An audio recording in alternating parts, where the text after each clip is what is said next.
Hello dear students, welcome back. So in this class, we're going to do a rapid revision of vaccines and cold chain, okay? All the important points are going to be covered in this class, okay? So before we begin, just look at these two famous people.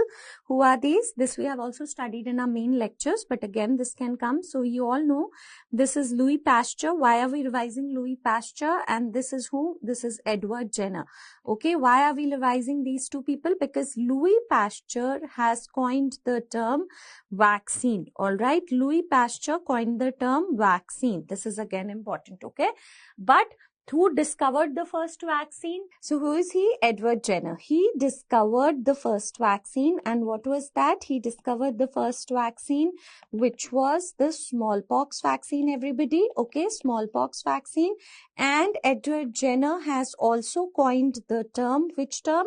He has also coined the term vaccination. Now look at the irony. He discovered the first vaccine, but he coined the term vaccination, not vaccine. Vaccine term was coined by Louis Pasteur.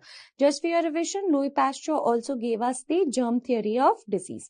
Okay, he also gave us the germ theory of disease. Moving forward, we need to know the types of vaccines. So we know there is live vaccine, killed vaccine, subunit vaccines, all right, combination vaccines. So most important is we need to know the examples. So when we were talking about live vaccine, what was happening? The live organism was injected, right? In this, what was happening? The live organism, all right? The live organism was injected, but in its full virulent form, no, in attenuated form, okay? Live organism was injected in attenuated form. Attenuated form means we have reduced the virulence, okay? Attenuation means the virulence has been reduced, okay? We have reduced the virulence or the disease-causing power of the agent, but the antigenicity is still maintained. So since it's a rapid revision video, the most important thing is they're going to ask you the example of live vaccine. So if you remember, we had done a mnemonic, I love chick embryo, okay? This is the mnemonic for live vaccine. So what is it? I over here stands for influenza, okay? Influenza live. So how is that given? By the nasal root. Live influenza is given by the nasal root. L over here stands for the live vaccines, okay? C over here, chick. Chick say C for chicken pox, okay? We'll be revising the strains also. So in chicken pox vaccine, what is the strain? Oka strain, right? Oka strain.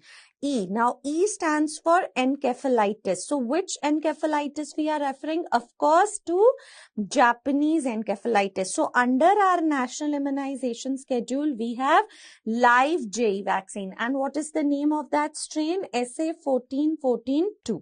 All right. M stands for measles or measles, rubella, MMR, okay? Now, B was for which vaccine? B, everybody, was for BCG, okay? R stands for rotavirus, okay? R stands for rotavirus. Rotavirus vaccine is a live vaccine. Y stands for, guys, Y stands for yellow fever vaccine, very important.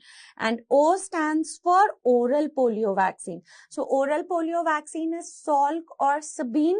So we know oral polio vaccine was discovered by Sabine. Okay? So these are the types of vaccine. I love chick embryo. You have to revise the examples of live vaccine before you go for your exams. Okay? Remember, Japanese encephalitis live vaccine is being used in our NIS. Okay? All right. Then what was the second type of vaccine? So this was the first type of vaccine. Second type of vaccine are the killed vaccines. So what is happening in killed vaccines? The organisms are injected in killed form.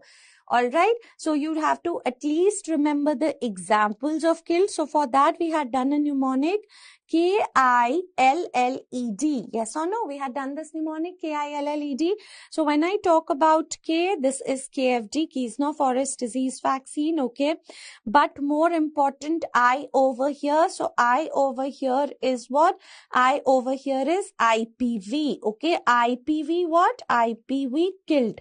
Okay, IPV is the injectable polio vaccine. So it is the killed form discovered by SALK. K for killed. Okay, and then what are these two L standing over here for? These two L over here is for influenza. Okay, so this is influenza killed form. The strain is A7 California. Okay, A7 California 2009. Okay, so this is standing for the killed form. What about E again? So E again is Japanese encephalitis killed. Okay, I'm just revising the most important ones. Okay, Japanese encephalitis killed. If you don't remember the name, that's okay. The strain was Nakayama and Beijing. But please remember, killed is not used in NIS. Okay, killed is not used in NIS. It's only the live JE vaccine which is being used. Now, what is D? D for any vaccine? No, I just wanted to tell you D for dog bite. So, for dog bite, rabies vaccine. So, rabies vaccine is a live or a killed vaccine. The rabies vaccine, everybody, is a killed vaccine. Of course, you can give it to a pregnant female. Okay, so this is the mnemonic for the killed vaccine. Third, what is the classification of vaccines? We are neither injecting an organism in weakened form, neither killed form. Now we are using a part of the organism to produce the vaccine. So that is subunit vaccine. In subunit vaccine, we had divided it into number one, toxoid. So in the toxoid, we are using the toxin which is produced by the organism. So the example of this was earlier in TT, in trauma cases, and in our schedule we use TD vaccine. Yes, TD vaccine is being used in our schedule. What are the other examples of subunit vaccines which can come in your exams? So we have a proteinaceous vaccine. Okay, where we are using the protein component, and polysaccharide. Okay, polysaccharide. Okay, and we are using in subunit glycoconjugate component. Okay, so in proteinaceous, what is it? We are using the pertussis component. Okay, the pertussis component, or also the anthrax. All right, separately if you are using a vaccine. Polysaccharide and glycoconjugate, very important is, this is what? Pneumococcal vaccine. All right, and also here you have meningococcal vaccine. Okay, and then we also have HIB vaccine, Haemophilus influenza B vaccine. Okay, then in this only subunit we have another important type, which is recombinant vaccine, which was using the DNA technologies. And what was the example of recombinant vaccines, guys? Very, very famous question. Hepatitis B vaccine is a recombinant vaccine. It is prepared using which antigen? HBsAg. Okay, prepared using hepatitis B surface antigen. And what is the other recombinant vaccine which can come in your exams? HPV. Okay, so these are the subunit vaccines. Most expected is the example of a recombinant vaccine. All right, the fourth type which is there in this is what? Combination vaccine. All right, now what is combination vaccine, everybody? So a vaccine which is protecting us from more than one disease at least. Okay, it has a combination of vaccines. The vaccine is providing us protection from more than one disease. So like the most common examples, if you see DPT, this is protecting from diphtheria, pertussis, tetanus, MMR, measles, mumps, rubella. But the latest which keeps coming in your exams, guys, is pentavalent. Okay, so pentavalent vaccine is protecting us from how many diseases? Now it is the letter, the word is penta, means 5. So pentavalent vaccine is protecting from how many diseases? From 5 diseases, everybody. So what are those? Number 1, DPT. This is very commonly asked, so we are revising it. Okay, diphtheria, pertussis, all right, tetanus, and HIB, Haemophilus influenza B. It is also protecting from that. Okay, Haemophilus influenza B and HBsAg, so hepatitis B. All right, this is very, very important. The pentavalent vaccine protecting us from 5 diseases. So that's the first part of rapid revision, the classification. Remember, live killed examples are what are coming these days. Okay, recombinant and all of those things. Okay, so these are the examples. Next, in this rapid revision, let's revise about our NIS. So National Immunization Schedule, if anybody asks you who are the beneficiaries, for whom was this NIS made? Is it for a 20-year-old? Is it for a 5-year-old? So remember, the beneficiaries are 0 to 16 years old. Okay, 0 to 16 years old, and of course we have the pregnant females. Okay, let's write the pregnant females. So now, how you have to remember it? First, you need to write the schedule, okay, when the vaccines are being administered. So I'm sure everybody remembers it's being administered at birth, then at 6 weeks, okay, then at 10 weeks, then at 14 weeks, all right, then at 9 completed months, okay, then when is it being given? 16 to 24 months, all right, then 5 to 6 years, all right, and last but not the least, it is being given at 10 and 16 years as well. Okay, so what are the vaccines which are given? So first you need to actually know this order. Okay, what are the vaccines which are being given at birth, guys? If you remember, BCG, OPV0 and hepatitis B. Now, what is OPV0? 0 over here simply indicates the birth dose. Please don't think that it's indicating 0 drops or something. No, 2 drops has to be given. And that's the order. BCG, OPV0, hepatitis B. Now, at 6 weeks, write all at whatever is common at 6, 10 and 14 weeks. So, first OPV ka first dose, OPV1, OPV2, OPV3. Okay? Then the other oral vaccine, rotavirus 1, rotavirus 2, rotavirus 3. And which is the other thing which is given at 16, 14 weeks? Penta 1. All right. You have Penta 2 and you also have everybody Penta 3. All right. Then we are also giving fractional IPV 1, fractional IPV 2. All right. PCV 1 and PCV 2. All right. So these are the ones given at 16, 14 weeks. Now, at 9 completed months, we are giving the first dose of measles in the form of what? In the form of measles rubella vaccine. So, MR1, Japanese encephalitis 1. And of course, we have now introduced the third primary dose of fractional IPV. So, fractional IPV 3. That's the third dose of fractional IPV. Okay. And also over here, we were giving for the first time a booster, PCV booster. And at 9 completed months, I'll write it separately over here. At 9 completed months, what is started, everybody? At 9 completed months, also vitamin A is started, 1 ml or 1 lakh international unit. Okay. Thereafter, every 6 months, okay, every 6 months till 5 years. What are we giving till 5 years? 2 ml or 2 lakh international unit. Okay, so total vitamin A doses, how much had we studied?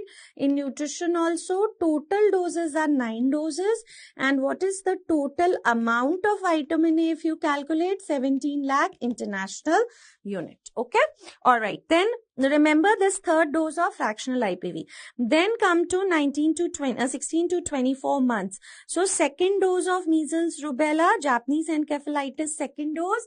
And now is the time for boosters. So which boosters? You remember only one live vaccine which is there for which we require a booster dose to produce sufficient immunity is OPV. So OPV booster. Otherwise, live vaccine sufficient immunity can be acquired with primary doses.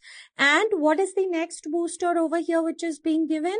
DPT first booster. All right. And then 5 to 6 years we are giving the second booster of DPT. 10 and 16 years, TD1 and TD2. In Technus lecture, I've taught you for trauma cases, we still give TT vaccine. Okay. But in our NIS, we are not giving TT anymore. We are giving the TD vaccine now. Okay. So that's the schedule. Update is that the third dose of fractional IPV has been introduced. Then if I want to revise the routes, guys, routes and doses. What have we learned about the routes and doses? Okay. So here in the routes, what are the route? There is a oral route. So oral likho. Then what is the other route? There is an intradermal route. There is a subcutaneous route. So 2-2-2 rule. Okay. Okay, for oral, there are 2 vaccines which are being given by oral route under the program. One is OPV. How many drops? 2 drops. Okay, you've seen Amitabh Bachchan doing that ad, polio ki 2 boonde zindagi ke naam. So OPV 2 drops. Okay, and what about rotavirus? How have I taught you? Rotavirus is given to protect us from diarrhea. Diarrhea means we are visiting the washroom very often. Okay, just a way to remember. So more drops, 5 drops. Okay, all right. Then intradermal also 2 vaccines are being given intradermal. What is it? First one, BCG, okay, and fractional IPV. Now, BCG ka tika, where do you have the BCG, this thing in your hand, in the left arm, right? So, BCG is being given in the left arm and fractional IPV is being given everybody in the right arm, okay? And ideally, BCG, intradermal dose has to be 0.1 ml.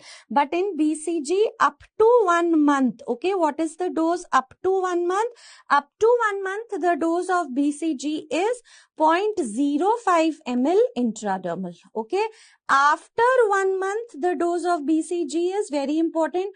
After 1 month, the dose of BCG is 0.1 ml. Because if you give it more than 0.05 ml up to 1 month, if you give more, the skin of the baby is very vulnerable. It can lead to lymphadenitis and all those things. Now, here I want to point out one more thing, guys. Fractional IPV is being given in a dose of 0.1 ml in right arm. But if you talk about the third dose, okay, which is given at 9 completed months. So that time measles rubella is being given in the right arm. So at that time, at 9 months, fractional IPV is being given in the left arm. J is not given throughout, okay, so you don't have to worry. Then what are the 2 subcutaneous doses, everybody? So 2 subcutaneous doses, guys, are both are being given at 9 completed months. That's how we had remembered. So what are those 2 subcutaneous doses? The vaccines which are being given by subcutaneous route: measles, rubella in the right arm and Japanese encephalitis in the left arm. And subcutaneous mein the dose is always 0.5 ml. Then you have intramuscular. Rest all if you see, okay, the T series vaccine. Okay, so if you count, it will come out to 5 intramuscular vaccines, like the vaccines which are being given. Like over here, all the intramuscular mein, the dose is 0.5 ml, okay, and like we start with all T series vaccine, okay, all T series vaccine are being given by this route. So first of all, we have hepatitis B, okay, and we give it where? We give it on the anterolateral aspect of the left thigh. When the baby is born, left arm, polio drops and left thigh. Okay, then we are also giving pentavalent at 6, 10, 14 weeks. So T series vaccine 0.5 ml left thigh. Okay, then later we are also giving DPT. So till the DPT first booster, till 16 to 24, this thing we are giving it on the left thigh only. Okay, because the second booster of DPT, which is given at 5 to 6 years, thigh absorption is less, so it's given in the arm. All right. And similarly, PCV was also being given. Okay, so that is also being given 0.5 ml intramuscular. So this is also being given at 6 and 14 weeks. So this will be given in the right thigh because at the same time pentavalent is given. And what about TD vaccine? So T series vaccine after, 16 to 24 months, the absorption from the legs is not that good. So T series vaccine TD1 and TD2, again from the arm it is given. Okay, so remember this is very, very important. 2 oral, 2 ID, 2 subcutaneous. Rest all vaccines are being given by intramuscular route. So intramuscular T series occupying the left side of the legs and 0.5 ml. Okay? So that's about the schedule, route, doses and also the amount I've told you. What about pregnant females? A question can definitely turn up, guys. What about pregnant females? So what is the protocol for pregnant females? We'll just quickly revise it. So remember, if she's a pregnant for the first time, or she is a multi, okay, but with last childbirth had happened when? With last childbirth, the cutoff is more than 3 years ago. Okay, that means the youngest child is more than 3 years. Okay, then she's only supposed to get she'll be treated as a primary only. So 2 doses of TD vaccine. Never say TT, because in our schedule we are using TD vaccine. 2 doses of TD vaccine. The first dose is given as soon as what? As soon as pregnancy is confirmed. Okay, as soon as pregnancy is confirmed. All right, or rather than saying confirmed, you can say as soon as possible in pregnancy. Okay, as soon as possible. Okay, after confirmation, as soon as possible in pregnancy.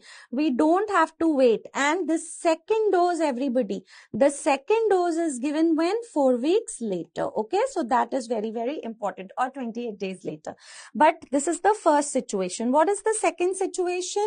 In case she is a multi, okay, with last childbirth, all right, with last childbirth less than 3 years ago, then what is going to happen?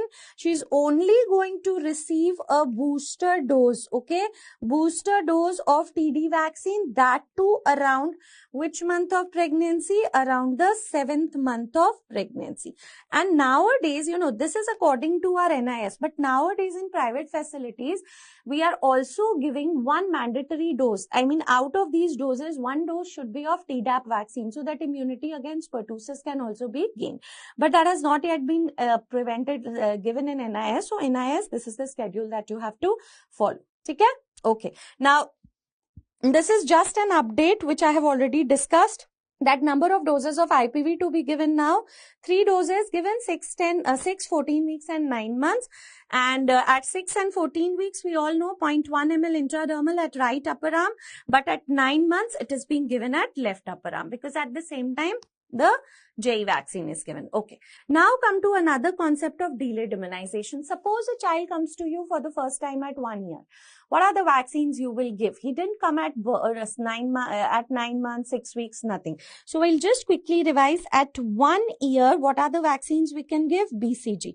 Now BCG given till 1 year is known as direct BCG. Why? Because we do not perform tuberculin test. Okay, we do not perform what? We do not perform tuberculin test before giving BCG. Okay, before giving BCG. After 1 year, if you give BCG, okay, I'll just write it here as a golden point. After 1 year, if BCG given, okay, if BCG given, it will be known as what? Indirect BCG. Why? Because we have to perform which test? We have to perform tuberculin test before giving. Okay, perform. So it's indirect. Okay, we have to perform which test? We have to perform tuberculin test before giving the vaccine. Okay, so 1 year tak we give BCG, then all those vaccines which are being given at 16, 14 weeks. Rotavirus vaccine, PCV vaccine, pentavalent vaccine. Okay, then of course we can also give hepatitis B. Now there's an update regarding fractional IPV, so we'll just see that. All right, till 5 years, what are the vaccines we can give? Measles, rubella. All right, alone if you're giving measles, oral polio vaccine, okay, and vitamin A. Till 7 years, what are the vaccines that can be given? So till 7 years, everybody, DPT vaccine can be given, okay, and till 15 years, very good, JE vaccine can be given. Okay, so this is very, very important. Also, I want to tell you over here, in case of fractional IPV, earlier fractional IPV, if the dose has been missed, can be given up to 1 year. But now, this is again an update which you can read from the updates part in the main lectures. Okay, in case fractional IPV 2 has been missed, okay, in case, now fractional IPV 2 was supposed to be given at 14 weeks. Yes, it was supposed to be given at 14 weeks, fractional IPV2. But suppose that fractional IPV2 has been missed. Then fractional IPV, administer fractional IPV2 with measles rubella 1 at 9 months, and we can give fractional IPV third dose at 16 to 23 months or 24 months. Okay, remember that. So IPV can now be given up to 16 to 24 months as well. All right, so that's an update. Here I wanted to tell you one more thing, guys, that OPV ka birth dose, okay, OPV 0, or this is what? OPV birth dose. Okay, so OPV birth dose can be given up to how many days? Can be given up to 15 days. Okay. Hepatitis B birth dose can be given up to how many days? How many hours? 24 hours. Here we are talking about the birth dose. All right. This is very, very important. So this is about delayed immunization. NIS, types of vaccine, delayed immunization, anything can come in your exam.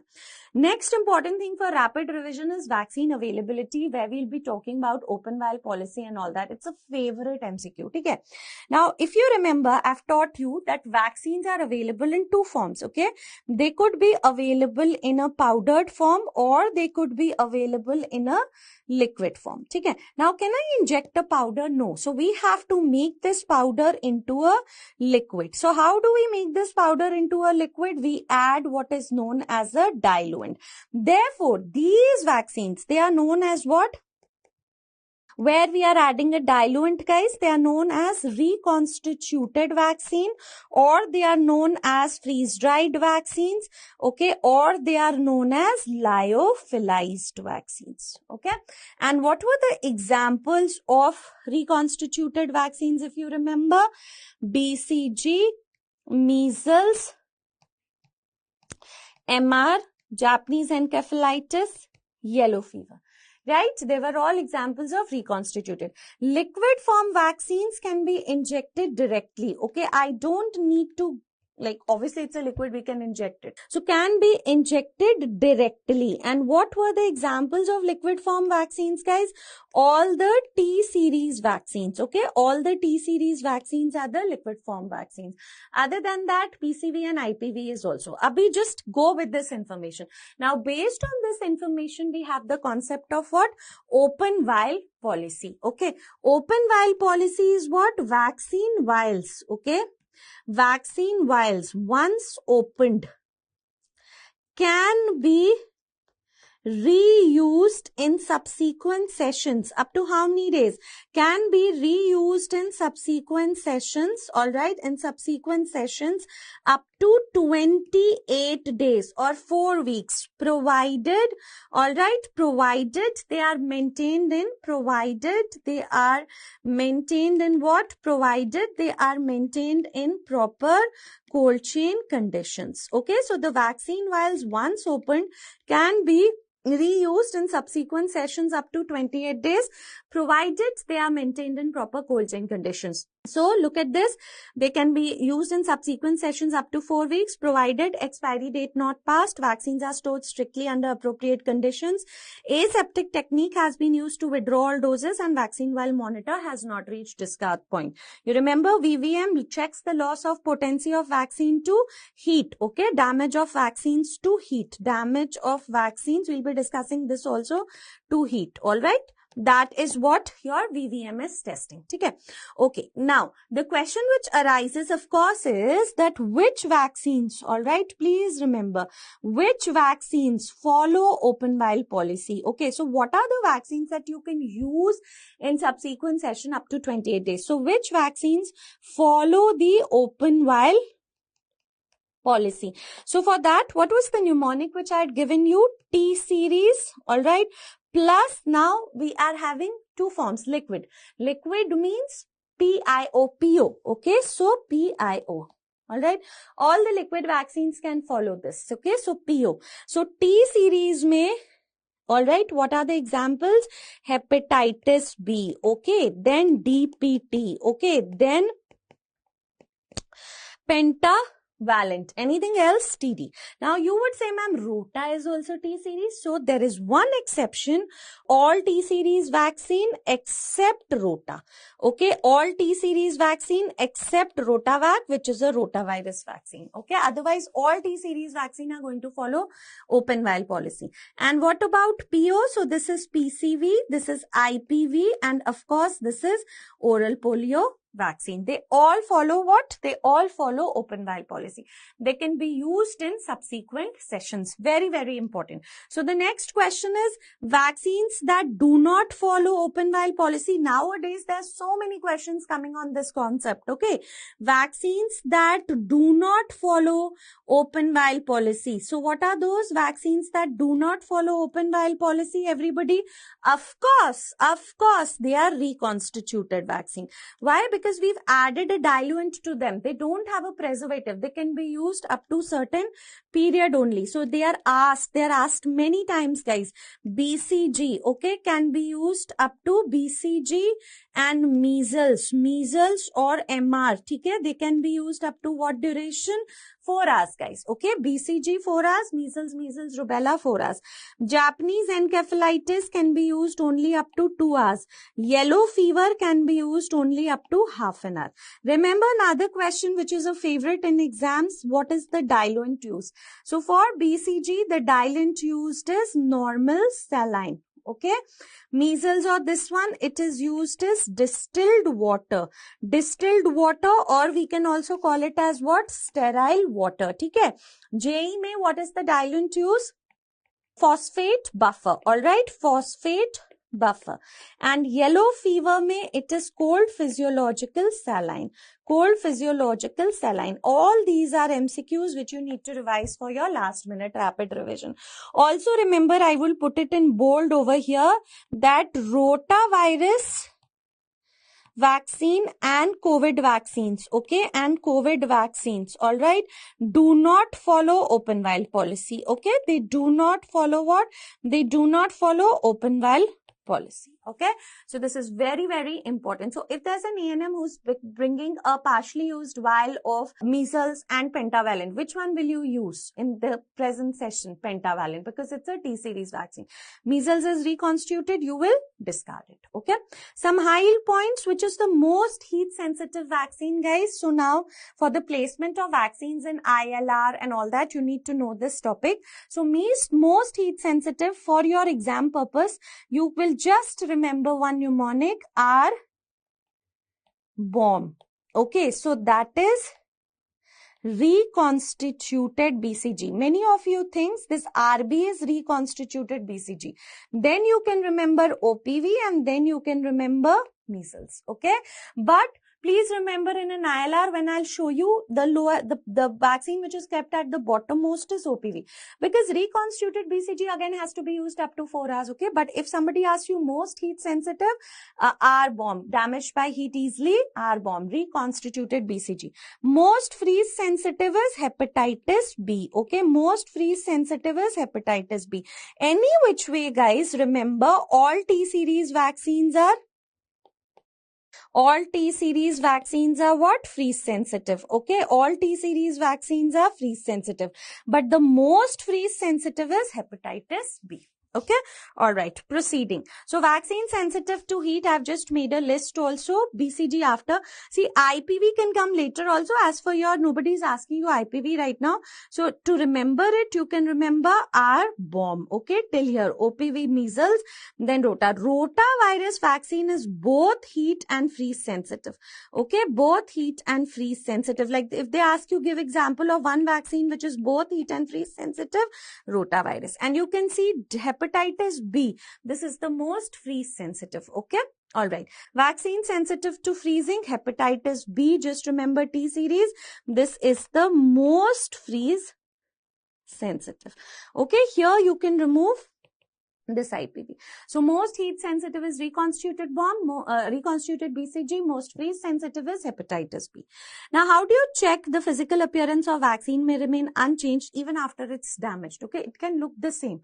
So the loss of potency due to either exposure to heat or cold is permanent. Remember this as an option, that if the potency of the vaccines gets affected due to exposure to heat or cold, can it be reversed? No, it's permanent. Change nahi ho sakta. It cannot be changed.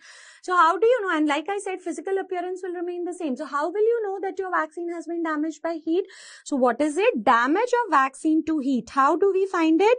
We find it with the help of VVM. What is this? This is nothing but vaccine while monitor. Okay, loss of potency of the vaccines to heat. How do we find it? By vaccine while monitor. And damage of vaccine to cold by a test known as shake test. So let us first talk about vaccine while monitor. Now what is this? What is this? This is, there are a few points that I'll revise over here. Number one, this is an example of, if you remember principles of primary healthcare, okay? So this is an example of one of the very important principles of primary healthcare. So this is an example of what? This is an example of appropriate technology. What is this? This is one of the most important principle of primary healthcare.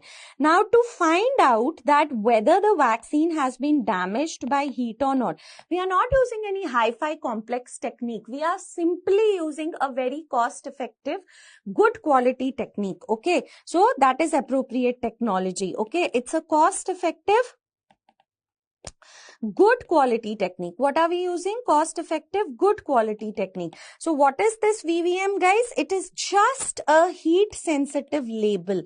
Okay, it is just a heat sensitive label which can be put either on the cap of the vial, on the neck of ampule, okay, on the neck of ampule, or it can be put on the body of vial. And this is testing whether the vaccine has been damaged by loss of potency of vaccine to heat. Loss of potency of vaccine to heat. Cumulative heat exposure. Okay? So in other words, it is also testing what? I'm just writing these golden points. It is also testing cumulative heat exposure. Now everybody, you remember it is the heat sensitive label. So that label has an outer circle inner square or inner circle outer square. Kaise pada tha? How had we learned?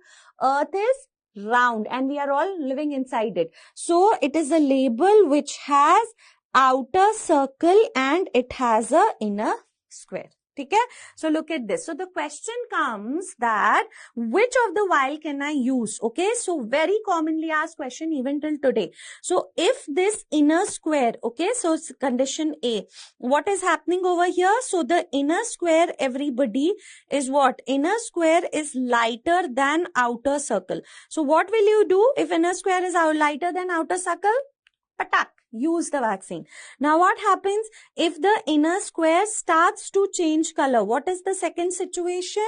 Inner square ko kya hota hai? The inner square, alright, inner square starts to change color, alright, and starts to change color. But what happens over here? But still lighter than outer circle. So what are you going to do? You will still use the vial. But remember, the third situation, this is BC, inner square, okay, never say inner circle, that's wrong, okay. Inner square is the same color as outer circle. What am I going to do, everybody? In bold letters, remember, you are going to discard the vaccine vial. And the last situation mein kya hai? If inner square, of course, is darker, okay, inner square is what? Inner square is darker than outer circle. So if inner square is darker than outer circle, then definitely we are going to discard the vials. Okay, so this is very commonly asked in your exams. Okay, all right. Now let's quickly do some questions on cold chain. Now what was the cold chain temperature in India?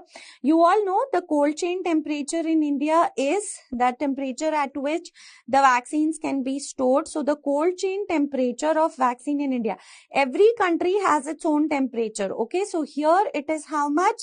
+2 to +8. Okay, so what is the cold chain temperature of vaccines in India? +2 to +8. Okay, remember, now to maintain our vaccines, all right, but there was one exception. Okay, OPV for long-term storage. Okay, exception if we require OPV for long-term storage, 3 months and all, then it can be stored in the freezer. Okay, and also there was one yellow fever vaccine that requires below freezing temperature.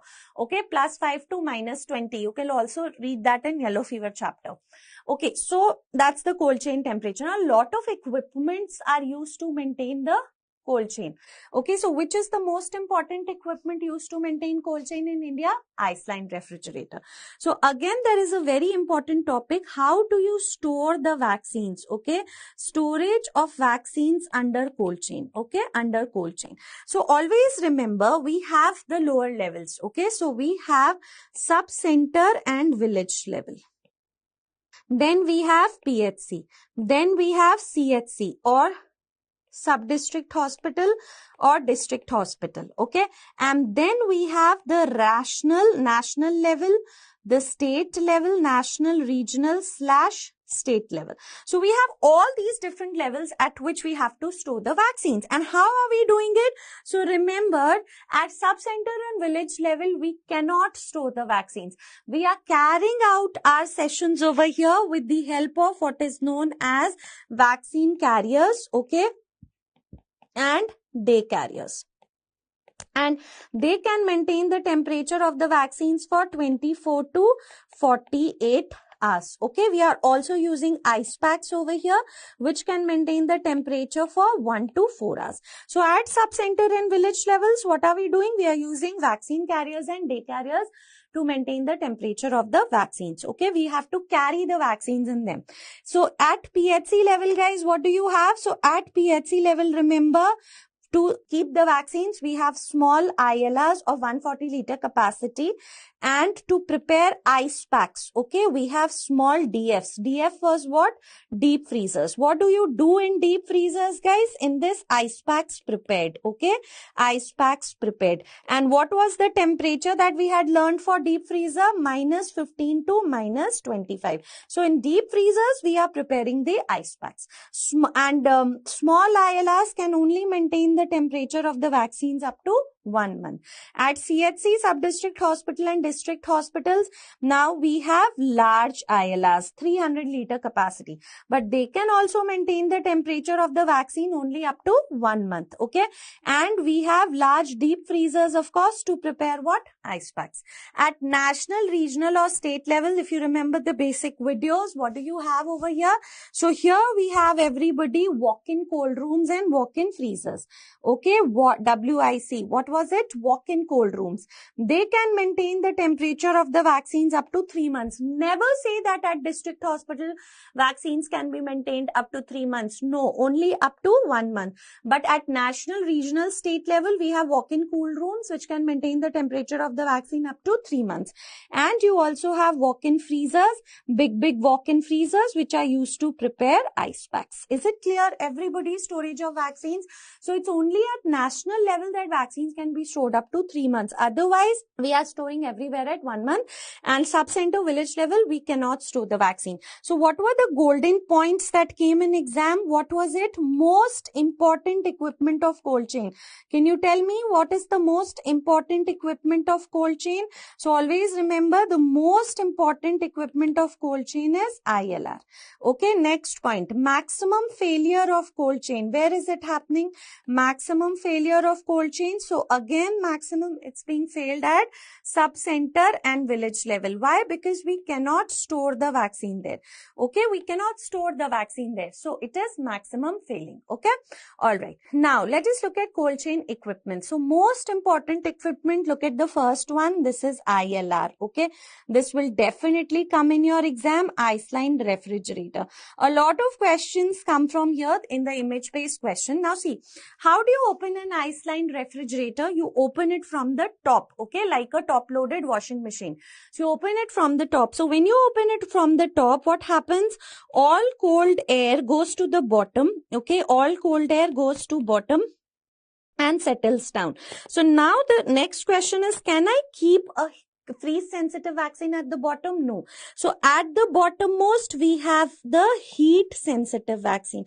This will come in your exams, guys. Which is the vaccine which is stored at the bottommost of an ILR? OPV. Now, I can't keep reconstituted BCG because I have to use it up to 4 hours. So how can I keep it? Okay. So the vaccine which is stored at the bottommost of an ILR, everybody, it is OPV. And which is the vaccine which is stored at the topmost? At the topmost, I'll have to keep the freeze sensitive vaccine. So that is hepatitis B. Don't forget that. Diluents are placed above that. Now diluents also, I told you one point that diluents can be placed at room temperature also. But 24 hours prior to the session, diluents have to be brought at the same temperature as the vaccine. Otherwise, it will lead to toxic shock syndrome. Okay, those they have discussed in the main lecture also.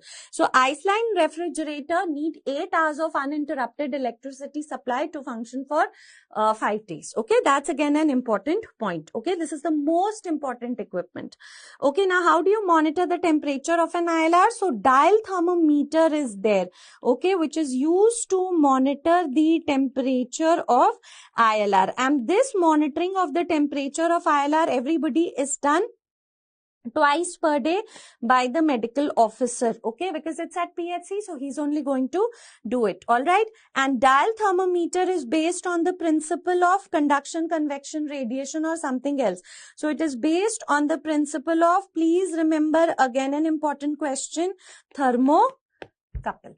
If we don't have dial thermometer, what can we use? Stem alcohol thermometer, okay, to monitor temperature of ILR and deep freezer. This is a vaccine carrier. It is carried, it is used to carry out outreach sessions, okay, outreach sessions.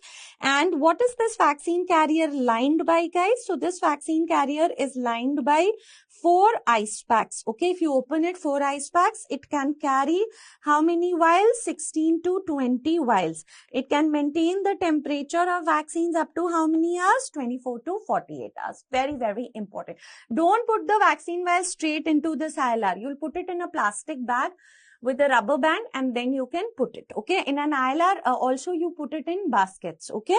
Okay, next is day carrier. Now remember, day carrier is lined by how many ice packs? Day carrier is lined by, if you open it, you will see 2 ice packs and it can carry 6 to 8 vaccine vials, okay. It can carry 6 to 8 vaccine vials, plus it can maintain the temperature of the vaccines, okay, just like vaccine carriers, 24 to 48 hours. Even for shorter sessions, like even for where few people are there, we use day carriers, okay.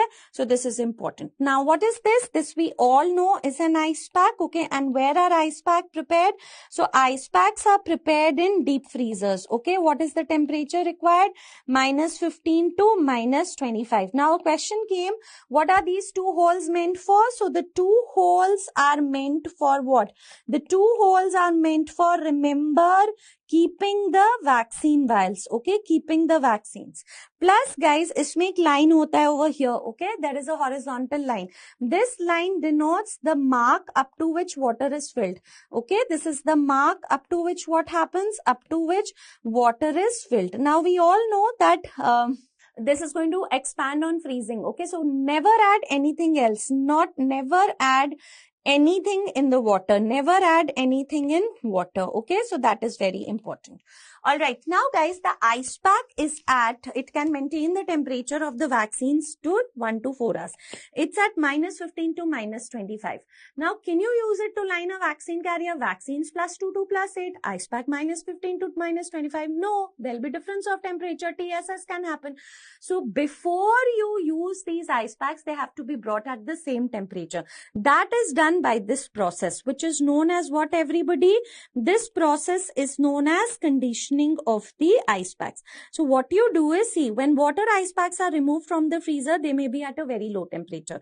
So put the ice packs on the table and wait until the frost on the surface of ice pack melts. So you will see that ice pack is going to have these water bubbles now. Okay, the ice pack has thawed. Okay, so to see if ice packs are conditioned, you will observe first sweating. This process is known as sweating. When water bubbles form on the ice pack, it is known as, this process is known as sweating, everybody. Shake the ice packs. You can see this water bubbles. You can shake the ice packs to listen to the sound of water inside. Then you will use. That ensures that they are at the same temperature, okay. So you have to leave them for 10 to 15 minutes, not beyond them, okay, till the frost on it melts. So this process is known as sweating, when the ice of the ice pack melts and water bubbles can be heard or seen. Okay, so this condition is known as conditioning of the ice pack, this picture. All right. Now, what is reverse cold chain, everybody? So if you remember, stool samples, okay, from suspected AFP case, all right. Stool samples from a suspected AFP case, all right. They are carried in reverse cold chain, okay. They require the same temperature as vaccines, +2 to +8 degrees C. They have to reach National Institute of Virology, Pune, within 72 hours. And they are carried in reverse, say, red carriers, okay. Red carriers. So never say it's to carry the vaccines back. No, It's reverse cold chain is a system to carry stool samples from suspected AFP cases at +2 to +8 because the temperature to store them is +2 to +8 only, but they are not carried in blue or white carriers, they are carried in red carriers. And what is warm chain, everybody? Warm chain is nothing but KMC, kangaroo mother care. Okay, kangaroo mother care is referred to as warm chain. This is also skin to skin positioning of the mother and the baby. This is also very important because this is also an example of appropriate technology. Okay. Now, last but not the least, let's revise some contraindications. Okay, this we have studied in the previous sessions also. All vaccines, when will you not give? If there has occurred, including live and killed both. If there has ever been an anaphylaxis to previous dose, whether it's a live or killed, you will never give it. Current serious illness. But live vaccines are absolutely contraindicated in pregnancy, radiation therapy, severe symptomatic immunodeficiency. But just a little detailing. See, in pregnancy, all live vaccines are contraindicated except which one, guys? Except yellow fever. But will we give yellow fever vaccine in India? No, because it's not happening. So we don't have the vaccines here. Okay. Fever may, all the vaccines can be given except oral typhoid vaccine, which is TY21A. Asymptomatic HIV, none of the vaccines contraindicated. But if it's a symptomatic HIV and in adults, all live vaccines except measles, MR, MMR and varicella. Similarly, if it's a newborn symptomatic, all live vaccines except you will give measles, OPV, and in a newborn you will also give BCG in India because India is a TB endemic zone. Okay? Progressive neurological disease, okay, we will contraindicate the pertussis component. So, pertussis component, DPT is not given, right, in progressive neurological disease.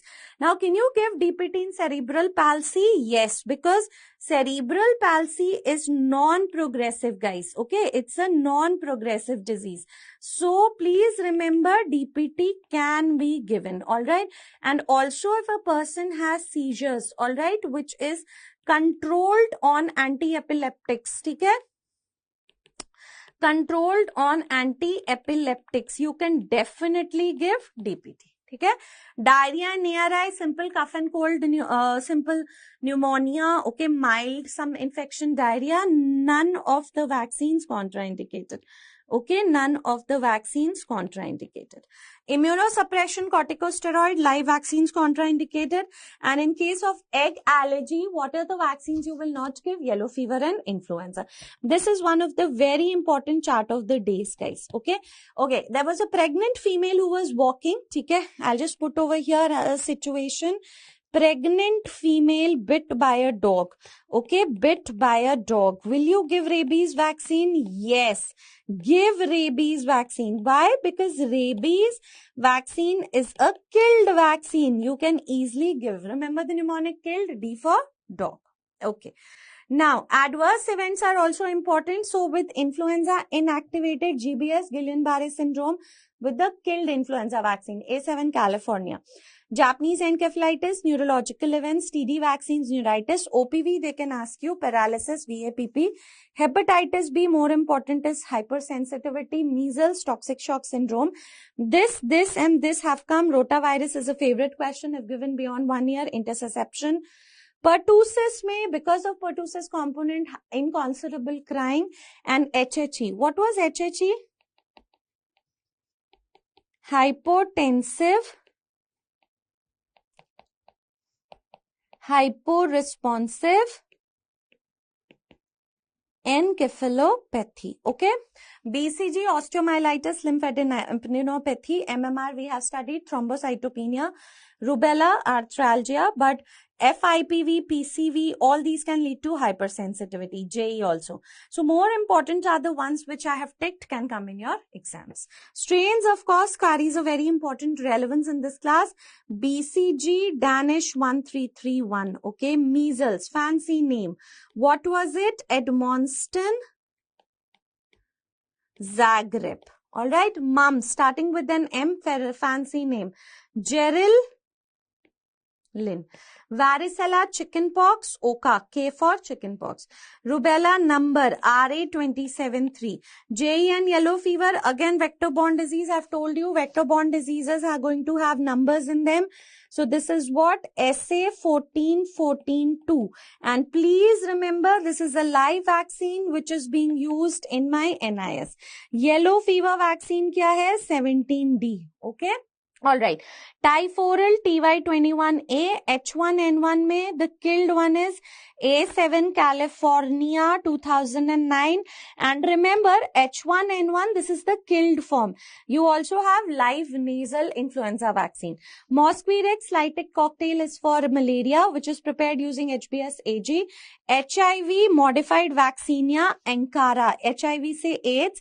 So this is what? Modified vaccinia Ankara. All right. And what about anthrax? They're not asking you these days. The previous chapter or the previous PPT is more important. Okay. All right. Now, last but not the least, Mission Indradhanush. You remember it is an initiative to protect from vaccine preventable diseases. This was launched in 2014. It went through different phases, intensified. This was launched in 2014, Mission Indradhanush, then intensified Mission Indradhanush in 2017.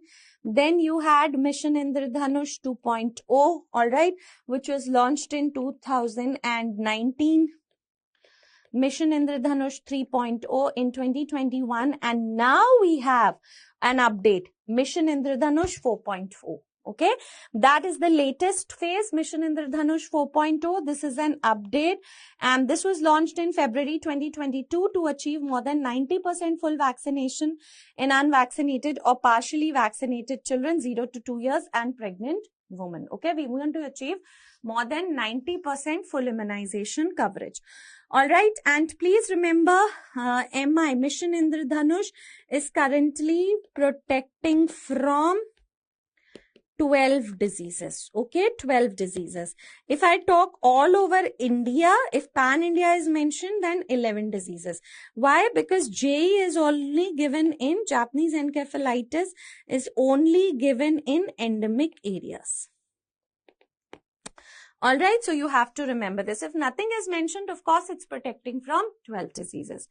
If you'll count, you'll see. Now, what was this switch? The switch was switching from trivalent OPV to bivalent OPV. The switch was a concept given by WHO, but this switch in India happened on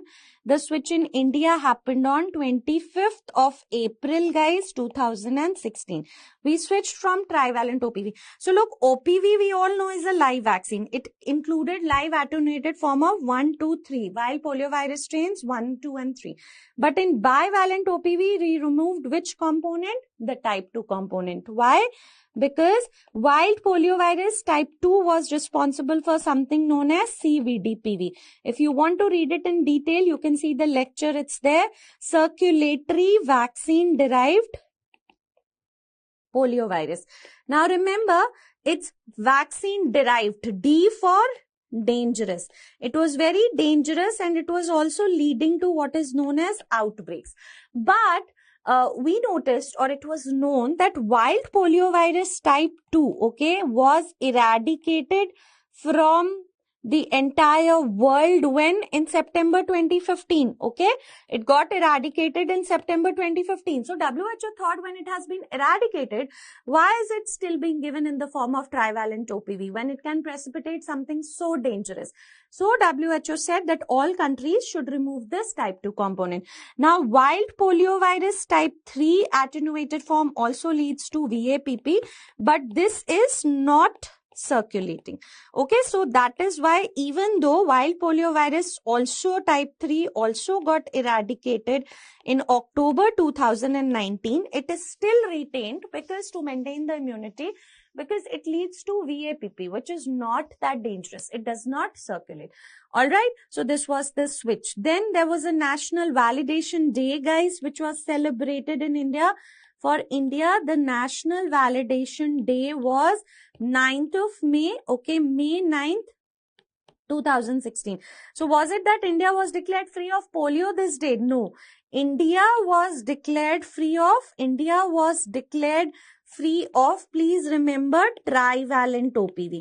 Nowhere, neither in any health facility, nowhere India would be giving trivalent OPV.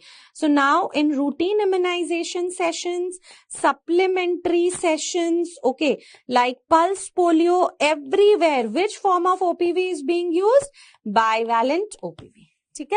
So I've just put down a table also. VDPV में it was due to P2, VAPP P3, VDPV only is rare. All right, both are actually rare, but the important thing is that VDPV is vaccine derived, dangerous, associated with vaccine problem like demutation, remutation in vaccine virus of the OPV. But VAPP is aberrant change in vaccine virus leading to paralysis. That's due to low routine immunization coverage. Most important, VDPV has epidemic potential, VAPP does not have epidemic potential. But which strain is still circulating, guys? Which strain is still circulating in the world? It is wild poliovirus type 1, where in Afghanistan and Pakistan. And remember, that is the most difficult to eradicate, wild poliovirus type 1. And we are aiming for eradication, polio end eradication strategy till 2023. All right, some new updates. There's been a new vaccine of cervix introduced, Sarvavac, target strain 6, 11, 16, 18. Vaccine type L1VLP, based major capsid protein L1 virus. 9 to 26 years, can be given in females, 2 doses, 6 months apart. Okay, so Sarvavac is a new cervical vaccine which has been introduced. And remember, for COVID vaccine, India has introduced the world's first intranasal vaccine, okay, which is BBV 154, Bharat Biotech. Okay, so 154, it's a recombinant replication deficient vaccine to be given more than 18 years, and it can be used as a primary or a booster dose also. So as a primary vaccine, 2 doses, 0.5 ml each, given 4 weeks apart, but as a booster dose, 1 dose, but after completing any primary schedule. Okay, so this was the update. Quickly, let's do some question. Which of the following, you can refer to all the updates separately in the update lecture also. Okay, which of the following are combination vaccines? DAPT, yes, protecting from DPT. A stands for acellular pertussis, MMR vaccine. Okay, all live vaccines are contraindicated in pregnancy except yellow fever. 8 months old had history of unusual crying and convulsions following previous vaccination after BCG, DPT, OPV and Hep B. Now parents have brought the child for again which vaccine? So you know, inconsolable crying, unusual crying, convulsions due to pertussis component. So which is contraindicated? DPT. Which of the following statement regarding live vaccines is false? Okay, 2 live vaccines cannot be administered simultaneously. What did we learn? They can be given simultaneously but at different sites. Okay, booster doses are not required when live vaccines are administered. Yes, however, there is one exception which we have studied, OPV, where we require booster dose. Single dose usually gives lifelong immunity. Yes, again the exception is OPV. Live vaccines contain both major and minor antigens, which is not a contraindication for OPV. So OPV is a live vaccine. It can be given in diarrhea, leukemia, malignancy, immunocompromised, contraindication. Storage temperature +2 to +8. Maximum chance of failure of cold chain, subcenter or village level.